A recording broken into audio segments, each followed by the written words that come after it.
Hi, this is Gay Hendricks, and welcome to the Big Leap podcast.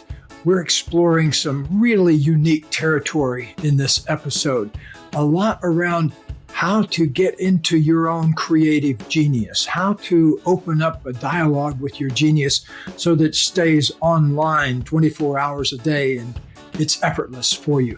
So it's a very exciting set of things from my new book, The Genius Zone. Really looking forward to having you dive into this with us. All right, there's a couple really cool things that Gay's going to share today. One of them is the distinction between true creativity and ordinary creativity. He also has a unique way to access creativity, and on something he wants to share with you on how to master. It's something called the genius move. So there's a lot of great information in this podcast. I know you're going to love it, and we'll see you on the inside.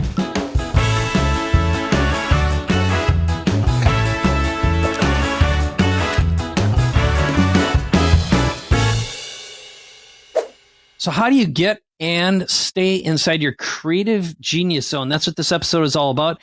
It is a continuation of the last episode we did. Gay Hendricks just came out with a brand new book, Your Genius Zone. So Gay, why don't you talk a little bit about what we're going to be sharing in this episode and what you're so excited about? And then I've got a series of questions already prepared for you today.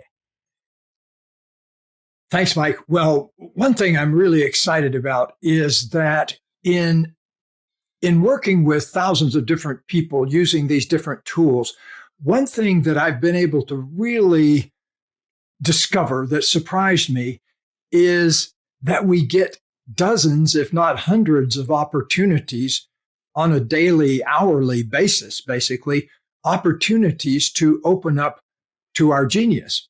And I've coined a new term in the Big Leap. We have this term, the upper limit problem, and a lot of people call that an ULP, U-L-P, like ULP, and so an upper limit problem. But I've coined a new word to replace an upper limit problem is a ULO, which is an upper limit opportunity, where you... Oh, I like that a lot better. Yeah, you hit an ULO, which is kind of like a little sign that says speed bump, slow down. And so you kind of carefully go over the speed bump rather than plowing right over it at 60 miles an hour and rattling your teeth. And so you get all these little moments in life which look like upper limits, but they're really invitations to let your genius shine through. And so I show a bunch of tools on how to do that in the book. But the main idea that I really want to get to people is that you get these dozens of opportunities, and I can detail what some of them are so you'll know what to look for. Okay. And I'm going to just ask you this. So when it's an ULOP, that's the ULO. Okay. So an ULO, an opportunity, it sounds really like it's a reframe. So instead of an upper limit problem, you list it as an opportunity and a way to engage your creative juices. Is that correct? Am I interpreting that properly? Yes. Okay. And the book will show you some ways of reframing that. But it's really so important in life to, I know it's trite to say to be in the now, but a lot of times, we go into a situation with a certain expectation, and then that expectation either gets met or not met, but either way, you've gone in with a certain kind of energy, and then that doesn't allow the open spaciousness of possibility where you could actually have something different occur. And so I'm after really making the most of every individual moment so that if you have an interaction with somebody that you're not looking forward to, for example, the thing to do with that is to open up and wonder about, where is my expectation? What am I expecting here? What am I afraid of that's going to happen that's making me clutch up around that? The moment you can do that, rather than going into a situation with fixed expectations, you really do open up a whole new way of relating to the world. And it's, I like coming at the world as a series of unfolding opportunities that are inviting forth the best of me. And it's a much better way to go through the world. It makes me feel better. And I think it adds to my interactions with other people if I'm open to the most evolved possibility in every moment. All right. So here's the next question. You've got a little distinction between true creativity and ordinary creativity. Why don't you talk a little bit about what the distinction is and why that's important? Yes, I remember talking to you once. I'll give a personal example about you had a business, a software business early on in your career, right? Yep. And I did too. I had other businesses that I was in, and in my early days. And one of the characteristics of those is you're using your creativity to serve someone else's vision. I started out from the time I was 19 to the time I was 23, working my way through the rest of college. I was a disc jockey at a top 40 radio station, WLOF Channel 95 in Orlando, Florida. And we played all the rock and roll hits. We were the number one station in the 60s, which is when this was occurring. And that whole time I was using my creativity, but I was using it to serve someone else's goals. And it worked out fine. I got a good salary and everything like that.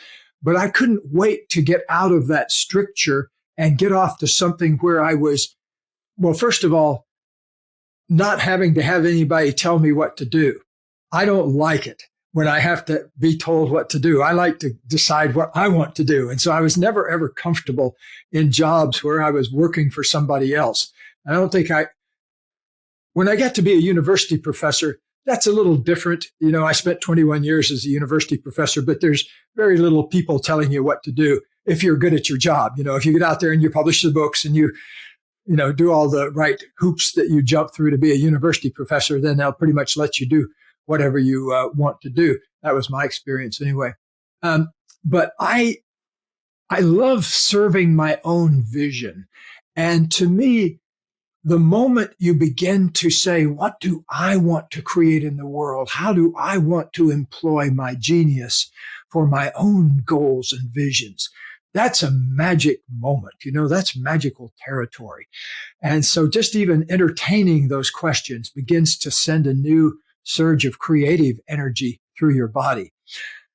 I don't know about you, Mike, but in your travels, one of the things I've noticed, I've been around the world now more than 30 times, and one thing I've noticed is that people everywhere are suffering because they don't have an outlet for their creativity.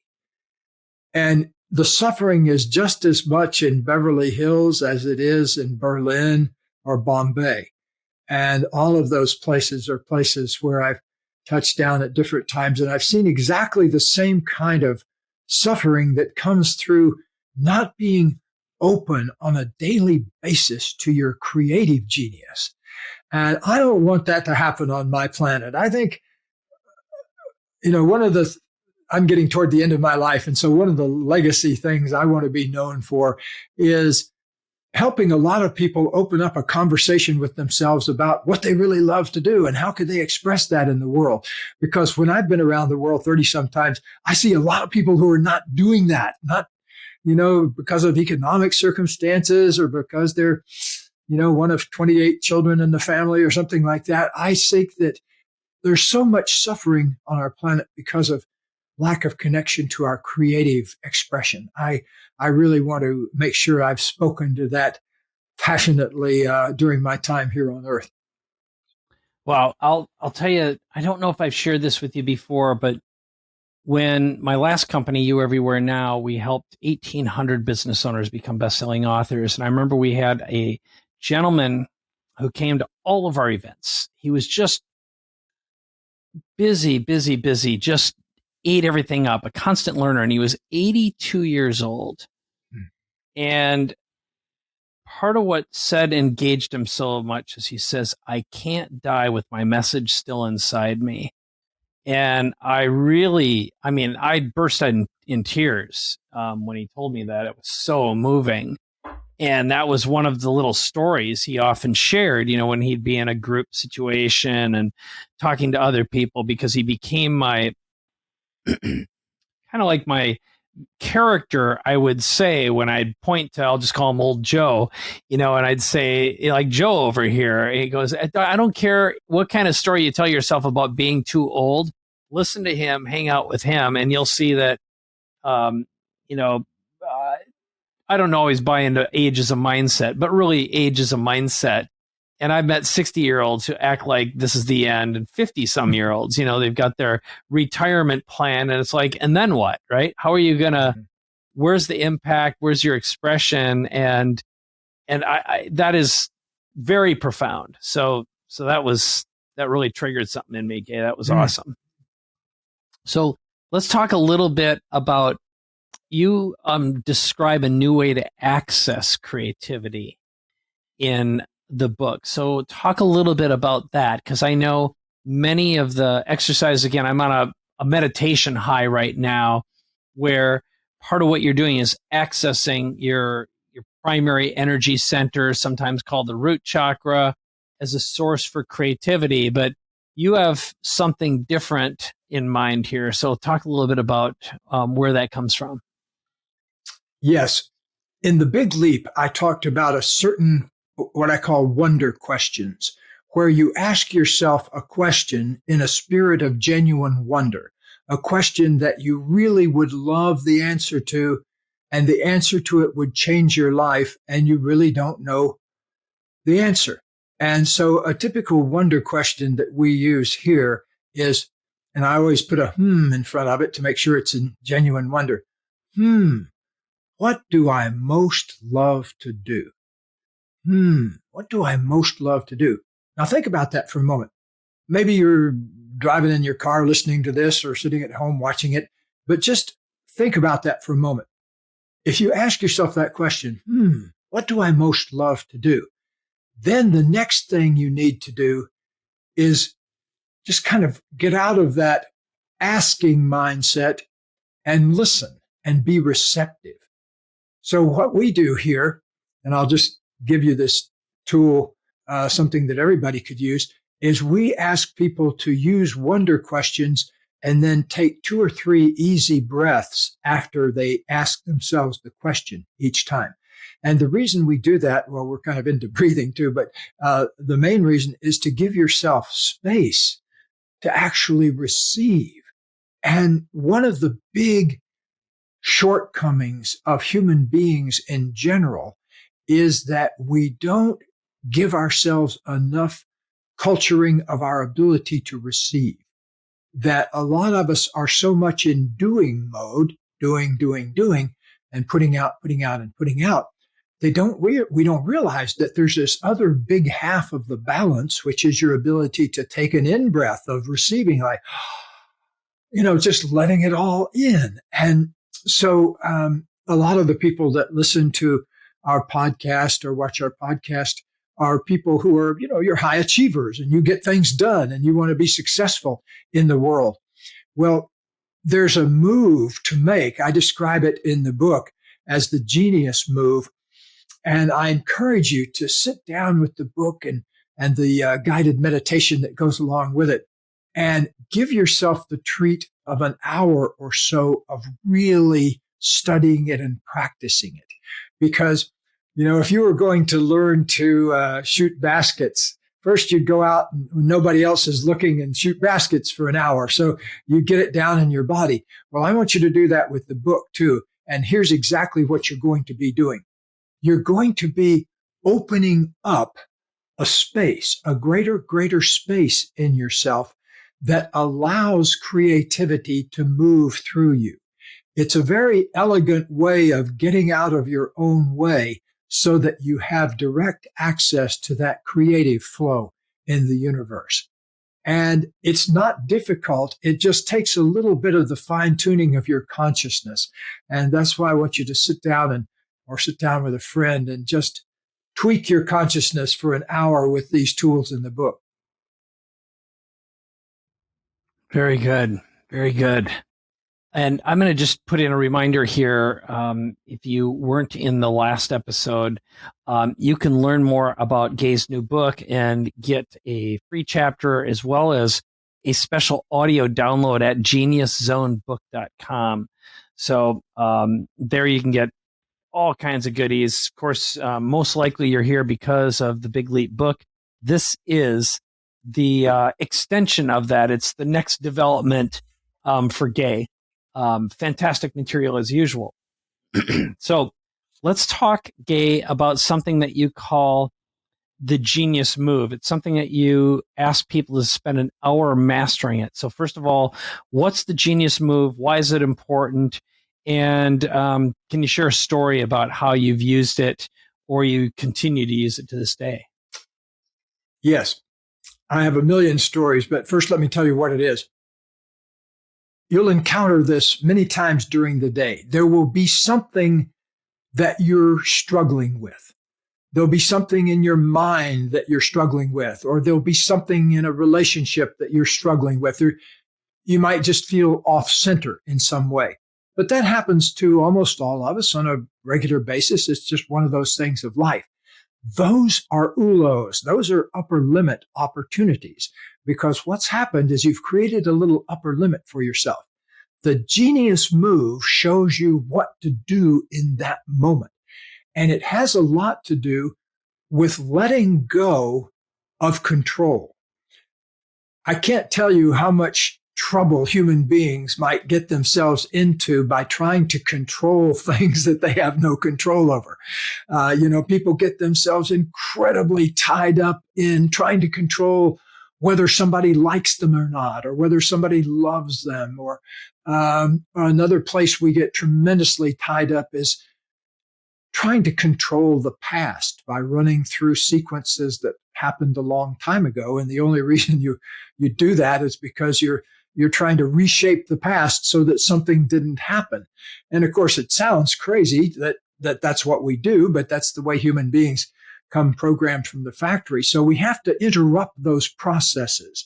Like we have to find a way to interrupt the thinking about the past or obsessing about the future or being concerned about other things like whether people like you that have to do with things that there's no possibility of controlling. And the genius move is when you let go in a particular way of that trying to control something that you've been trying to control, and this space opens up.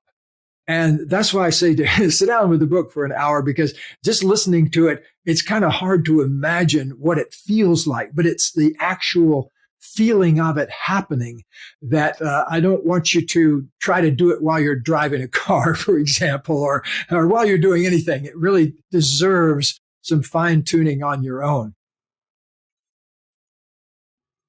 That's, I get it. All right. Well, let's move on into the process about the power of completions. Yeah. And so what are completions? What are they important? I think I can guess, but let's put it in the context of the book. Well, one of the things that I discovered, to my great amazement, was how much our negative thinking is based on things that are often about the past or about the future or about the things that we have no control over whatsoever. And the frequency of those thoughts really stunned me. And the way people get engaged with those, like I had a couple in this very room here, probably 4 years ago now, something like that, maybe a little more. But due to being good at what they do, they had created approximately $100 million fortune. And yet, here's the thing. They were still having the same arguments based on scarcity that they had been having 25 years before they had $100 million or before they even had $1 million. So, in other words, the recycling of those arguments stayed in place no matter what the money situation was. You may have noticed that sometimes in your own life. Now, here's my big takeaway from that, that oftentimes an argument recycles either in your head or out there in real life because there was something incomplete that never got handled about whatever it was. And it could have been something 25 years ago. And so I'm always looking when I see trouble, when I see a troubled person or when a troubled couple comes to me, I'm looking for what was left incomplete that never got dealt with. And sometimes the answers can blow the lid off things. You know, I've been in this room with a couple when the incompletion was that she did not tell him 7 years ago that she had a one-night stand with his best poker buddy.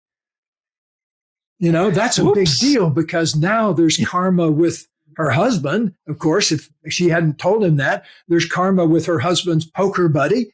You know, there's all sorts of ricochet based on that.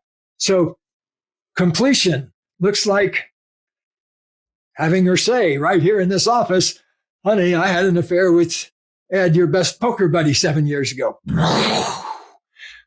Don't let it get to that point. Take care of your incompletions faster. Yeah. Most of them are not quite that dramatic, but you know, like, just a simple thing.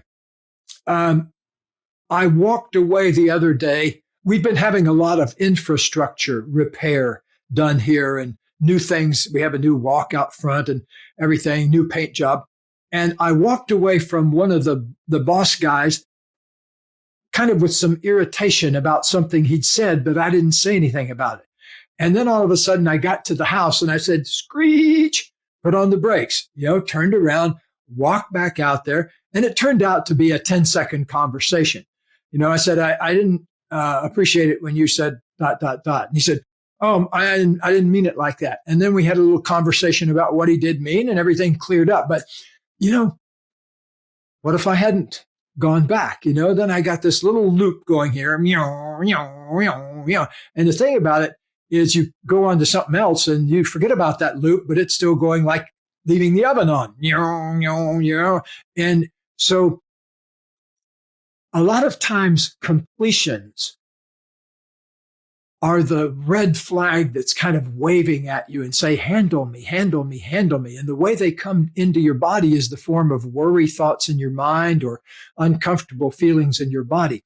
So here's a big takeaway from this session, kids. And that is that whenever you feel uncomfortable about anything, an interaction or just inside, ask yourself a big wonder question. What is not complete about this? What do I need to do to get complete about this situation? Because the word integrity in Greek comes from a word that means wholeness, the wholeness of something. So to be whole, to be in integrity is to be whole. And to do that is to stay in the flow of communication so we don't have these hiccups where we take away a little part and then we don't circulate that part again in the conversation. Yeah, it makes a ton of sense. I know, it's interesting. The older I've gotten, the less I'm willing to live with that discomfort of an incompletion, but also I can spot them coming a mile away. So it's like, I just avoid circumstances that may create an incompletion in the first place. And maybe that's what wisdom is. But, again, I often look at it and go, God, how did it take me this long to figure that out? Well, that's always a sobering, humbling thing about life. You know, not a week goes by that I say, wow, gosh, why didn't I think of that 40 years ago? Well, maybe I was, and I just wasn't ready to have that possibility occur. That is for sure, because different things mean different things as you age. And again, I one of my favorite words, I just love it, is nuance. Because there's something elegant and beautiful about a nuanced conversation that requires accumulated not only wisdom, but pain it takes going to battle. It takes going to war and appreciation for life's subtleties and the scratches and the battles that we face to really not only appreciate the nuance and the pain or the dramatic circumstance, but the person, and really hold them with a different degree of empathy and compassion for that. So, and I think it also starts with holding ourselves with that infinite degree of love and compassion too, because that we can only extend that to somebody else to the extent that we've extended it to ourselves. Oh, man. Well done. Okay, I've got one more big one for you, Gay, which is we've been talking about the genius zone. In this episode, a lot of it had to do with getting into your creative genius zone. But for you, as the author, what's one big takeaway that you'd like people to get from the genius zone? One big takeaway is that you get many, many, many opportunities every day to walk through a certain gateway, and then there's your genius right there. It's a lot easier than we've been making it. It's about as easy as going and taking a nice, big, easy, deep breath. So I want your genius to be really easy. And so I found that if I adjust myself and make some nuanced moves in myself, my genius is on the line all the time, and it's absolutely easy. And that's what I want everybody to learn. It's a good one. Well, I've said this before on the podcast, but for anyone who might be a first-time listener or viewer, one of the great benefits I've had of spending time with Gay is this is who he is all the time. And he really is a master. Like when we're just having a conversation, he'll stop, he'll breathe, and he'll into it. And I know from all the work that he's done, and the truth is, you and I met, and I met you before I read any of your books, so I've kind of met you in a reversed way. But first of all, if you haven't read The Big Leap, it's a fantastic piece of work. That's most likely why you're here. But dig into the Genius Zone and head over to geniuszonebook.com. There you can learn more about the book. Gay has a really cool special bonus for you when you get a copy of it. And I have one other thing to add, but is there anything else through your end that you need in terms of a completion today? You see how we turn that around? Do you have any completions you'd like to make or do? Yes. Well, if you're listening or watching to this, you could complete one thing, which is to go over to the Big Leap Experience and check that out. And we want to create or have been creating a amazing experience where for 90 days you get to focus in and live in the genius zone. And so it's a one-time only event, and I want you to check that out. And I would be delighted to have you join me in that process. Yeah. So to learn more, you go to bigleappodcast.com, either /apply, that'll bring you right to the application, or there's an apply button right on the homepage. Or you can pull out your mobile phone right now and just text the letter BL, or two letters, BL, to 858-434-5316. There will send you a link, some information about what the Big Leap Experience is all about, and also how you can get and stay inside your genius zone with Gay's incredible skills. I hit a little loss for words for a moment, Gay, just because I've thought about the almost 20 years that I've known you now, and everything that I've learned, and also the evolutions I've seen you go through and the people you've supported and helped between you and Katie. So this is a really profound opportunity, and it's the only time Gay's planning on doing it. So, just fill in your information. We'll follow up with you, and we'll be sending you an invite to join us for the Big Leap Experience very, very soon. So anything else then before we wrap up this episode, Gay? Just keep breathing and asking yourself, what do I most love to do? Well, that's easy enough. I love it. All right. Well, what I love doing is creating more episodes with you. This has been a total blast as usual. So if you've enjoyed this, make sure you like, share a comment with someone that you know. And of course, you can also send us a direct message when you text us. Again, that is just text BL to 858-434-5316. It is a direct two-way interactive mobile text marketing platform. It'll give you a message, and then you can leave us any comments or feedback you'd like about the show. So thanks again for watching or listening, and see you in the next episode.